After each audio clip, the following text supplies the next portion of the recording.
To try to follow up on the nostalgia of 1997's GoldenEye 007 for the Nintendo 64 is an impossible task. Nothing could ever live up to the memories we have of opening the game up on Christmas morning, or gathering a group of buddies together after school for some trash-talking, slappers-only deathmatch. But if you're open-minded and willing to put nostalgia aside, GoldenEye 007 Reloaded has a lot to offer. And this is coming from someone who loved the game and the movie. Based on the 1995 James Bond film, this game is a modern-day reimagining of the GoldenEye story, and this time it stars Daniel Craig instead of Pierce Brosnan. First released by Activision in 2010 for the Wii, it was later ported in 2011 to the Xbox 360 and PS3. Sadly, it's not backwards compatible with any of the newer consoles, so you'll have to dust off the old clunker to play it. It's also been delisted from the digital stores, so you'll need to find a used physical copy. Whether you've seen the movie, played the N64 game, or you're brand new to GoldenEye, there's something new for everyone. Good morning, 007. The story takes place in 2011 instead of the 90s, and in doing so, some of the details have changed. Of course, you still play as James Bond, secret agent for MI6, and you start off on a mission with your friend and colleague Alec Trevelyan, also known as 006. You're on a mission to sneak into a chemical weapons plant in Russia. Along with Agent 006, your mission is to infiltrate his base of operations. Things don't go quite as planned, and you need to make a quick escape. You're later informed of a plot to steal an EMP-hardened helicopter and head to a conference where it's on display to keep it safe. The rest of the story is filled with mostly small changes to reflect the differences in the 15 years since the film took place. Sadly, one of my favorite characters, Boris, is nowhere to be found. Not so invincible after all. Especially for a game that was ported from a Wii title, the graphics look great for the time. And maybe I'm being a little more lenient on the graphics of that generation, but I see things like the detailed character models and the way the rain ripples onto the water, and I'm impressed. I only wish the resolution was higher. It does look a little blurry compared to today's games. The weapon models look fantastic, but the reload animations aren't as good. In Black Ops, you have a more elaborate, fluid arm motion, dragging the magazine out. In this game, Bond just kind of pulls it out. He's all business. Otherwise, the animations are pretty good, especially the facial animations in the cutscenes. Some of them look incredible. There's a lot of explosions and vehicles falling over and a lot of huge set pieces. It really feels like a big budget summer blockbuster. The game is a very straightforward linear first-person shooter. It's literally Call of Duty, but make it James Bond.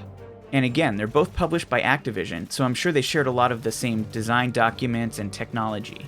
I've always loved the controls in the Call of Duty games, and the movement and controls feel almost exactly like that. But for some reason you can't jump, which feels restricting. You can only mantle over certain objects. In between levels, you'll get a briefing from your boss, M, with an overview of where you're going and what the plan is. She's voiced by Dame Judi Dench, who gives an amazing performance just like she does in the films. Be careful, 007. I've lost one agent. I don't want to lose another. The first level is definitely inspired by the N64 game, but after that, the game does its own thing. It really feels like what the film would be like if it were made today. I mean 2010, but that wasn't that long ago. 11 years ago? The fact that we're almost as far removed from 2010 as 1995 was from 2010 blows my mind. There's a lot of scripted cutscenes, modernized tech, and a story that makes more sense in the modern world.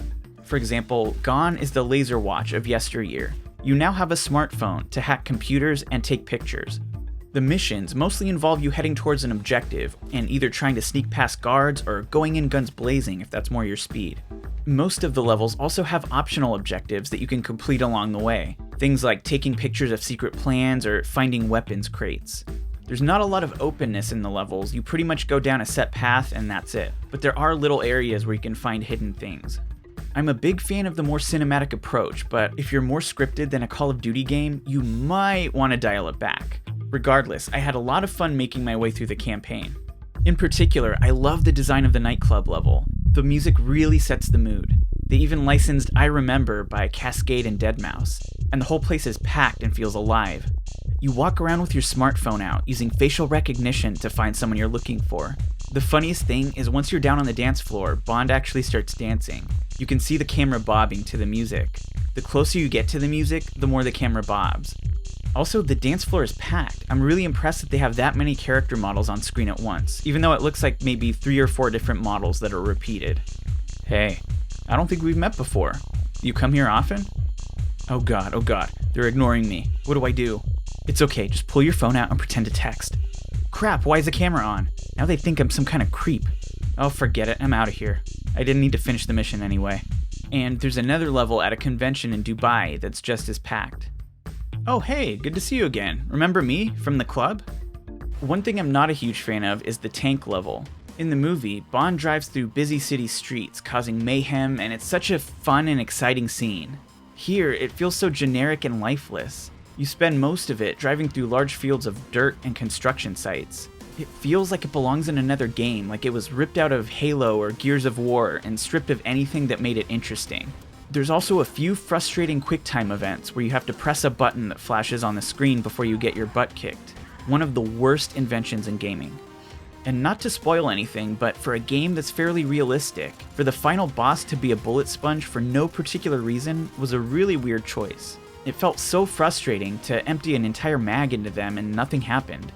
Outside of the campaign, there's a mode called Mi6 Ops, which are like the Spec Ops missions from Modern Warfare 2 and 3. There are short, focused missions where the goal is to beat your best time. You're doing things like eliminating all the enemies or defending an object until the time runs out. Nothing incredible, but they're fun and give the game a little more replay value. GoldenEye Reloaded has a brand new soundtrack composed by Kevin Kiner, and it really fits that James Bond style and matches the action perfectly. The sounds of the weapons and the environment feel right, and the voiceovers from Daniel Craig and Dame Judi Dench make it feel like it belongs right at home in the same universe as the movies. On to MI6. Do you read me? Roger. I'm inside, into Control Center, investigating. There's even a cover of Tina Turner's classic theme song from the movie, this time sung by Nicole Scherzinger, which is about the most 2010 thing I can think of. In the original GoldenEye, multiplayer was what really gave the game the longevity it had. This game has multiplayer too, but it's a little harder to enjoy it these days. It shipped with online multiplayer with support for up to 16 players, but it was a ghost town almost immediately from launch, and the servers were eventually shut down in February 2020. Luckily, it also has 4-player split-screen multiplayer, so if you can convince someone else to play it with you, the multiplayer mode lives on. It's really unfortunate that the game doesn't have AI bots, so your options are pretty limited. The game includes 14 maps, which is a pretty decent number considering some of the recent Call of Duty games have only launched with 8 or 9 maps. Most of them are ripped straight from the campaign, and there are some decent ones in there. Just like the N64 original, you can play as a number of classic 007 characters like Jaws, Oddjob, Blofeld, and more. There's also a bunch of random enemy soldiers from the campaign, which was really cool of them to add. It brings extra variety to the game with minimal effort on the development team. I wish more games would do that, but nowadays you have to pay $20 for a random enemy guard and a dumb sticker you could put on your weapon. You can also customize your loadout, including a primary and secondary weapon with one attachment each. You can choose one piece of tactical equipment, like a flashbang or proximity mine. You also get to choose 2 perks, very similar to Call of Duty. In fact, almost all of them are lifted straight out of Call of Duty 4. A few examples are one you can use to increase your movement speed, protect against flash grenades, detect enemy mines, increase your health, drop a grenade after dying, or reduce bullet and explosive damage. It's really too bad the multiplayer mode never took off. It had potential. GoldenEye 007 Reloaded is a solid game, and I wish more people gave it a chance. Of course, it was never going to live up to the expectations set by the innovation of the original game, but it does a lot of things right. If you like Call of Duty and that linear, cinematic experience of the campaigns in those games, GoldenEye Reloaded is extremely similar. The multiplayer can still be fun if you can gather a few like-minded friends, but the fact that the online multiplayer never got popular is a shame. If you can find a used copy for a decent price, give this one a try. In my mind, it's one of the most underrated games in recent history.